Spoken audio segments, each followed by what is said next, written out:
ప్రభు అయిన యేసుక్రీస్తు వారి యొక్క శ్రేష్టమైన నామంలో మీ అందరికీ ప్రత్యేకమైన వందనాలు, శుభాలు తెలియజేస్తున్నాం. బాగున్నారా? ఈ ఉదయకాల సమయంలో మీ అందరికి కూడా చక్కగా దేవుని యొక్క దీవెనలు, ఆశీర్వాదం రావాలని ప్రభు పేరిట మనం చేస్తూ ఉన్నాం. చాలామంది నేటి కాలంలో ఉన్న పరిస్థితులను బట్టి ఆరాధనకి వెళ్ళట్లేదని తెలుస్తుంది. ఎప్పుడో 4 వారాలకు ఒకసారి ఆన్లైన్ కుదిరితే కుదిరినట్టుగా ప్రభు వల్ల కూడా దూరం అవుతున్నటువంటి ప్రజానికాన్ని చూడబోతున్నాం అన్నట్టుగానే ఉంటుంది. దయచేసి నువ్వు దేవుని మందసానికి దూరమైతే, దేవుని మందిరానికి దూరమైతే ఎంత ఆశీర్వాదాన్ని పోగొట్టుకుంటావో అర్థం చేసుకో. నిన్న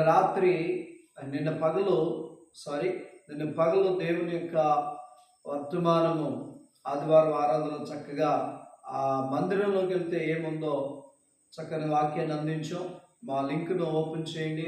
మనోహర్ పాపట్ల అనే ఛానల్ని తప్పకుండా వాక్యం ద్వారా బలపడండి. దయచేసి ప్రార్థనలు మానక దేవుని సన్నిధికి వెళ్ళటానికి సిద్ధంగా ఉండండి. అలా సిద్ధపడినప్పుడు దేవుడు మిమ్మల్ని దీవిస్తాడు. సోమవారం ఉందనే బైబిల్ చదవండి, ప్రార్థన చేయండి. చూడండి, సామెతల గ్రంథం 20 అధ్యాయం 4వ వచనం అంటాడు, విత్తులు వేయు కాలమున సోమరి దున్నడు, కోతకాలమున పంటను గూర్చి వాడు విచారించినప్పుడు వానికి ఏమీ లేకపోవును. చాలా స్పష్టంగా తెలియజేస్తూ ఉన్నాడు. విత్తనాలు వేసే సమయం ఇది. వానలు పడుతున్నాయంటే విత్తనాలు వేసే సమయం. మరి విత్తనాలు వేసే సమయంలో, ఈ విత్తనాలు వెదజల్లేటువంటి కాలంలో ఏం చేయాలంటే భూమిని దున్నాలి. కానీ సోమరి వాడంట విత్తనాలు వేసే కాలంలో భూమిని దున్నడంట. ఎందుకంటే అతను సోమరి కనుక దున్నడు. కనుక ఏం జరిగిందని రాశాడు ఇక్కడ, కోతకాలమున పంటను గూర్చి వాడు విచారించినప్పుడు వానికి ఏమీ లేకపోవు. అందరూ కోత కోస్తూ ఉంటారు కదా, ఆ కోత కోస్తున్నప్పుడు పొలం వైపు చూస్తే వాడికి ఏమీ ఉండదు. ఎందుకంటే విత్తనాలు వేసే టైంలో వాడు దున్నలేదు భూమిని. ఈరోజు దేవుని వాక్యం వింటున్న నీవు నేను కూడా జ్ఞాపకం చేసుకున్నట్లయితే, ఈ వాక్యం ఎదజల్లే సమయం ఇది. వాక్యం ఎదజల్లుతున్నప్పుడు హృదయం అనే భూమిని దున్నుకోవాలి. ఇప్పుడేమో సోమరుగా తిని త్రాగి పడుకుంటున్నాం. ఏ ప్రార్థనకి వెళ్ళు, ఏ ఆరాధనలో పాల్గొను, ఏ ఆశీర్వాదం పొందు.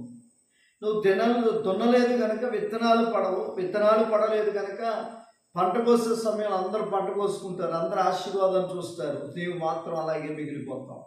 అందుకే సోమరుగా ఉండకు సుమా, లేచి నీ హృదయం అనే భూమిని దున్నుకో. విత్తనాలు పడుతూ ఉన్నాయి.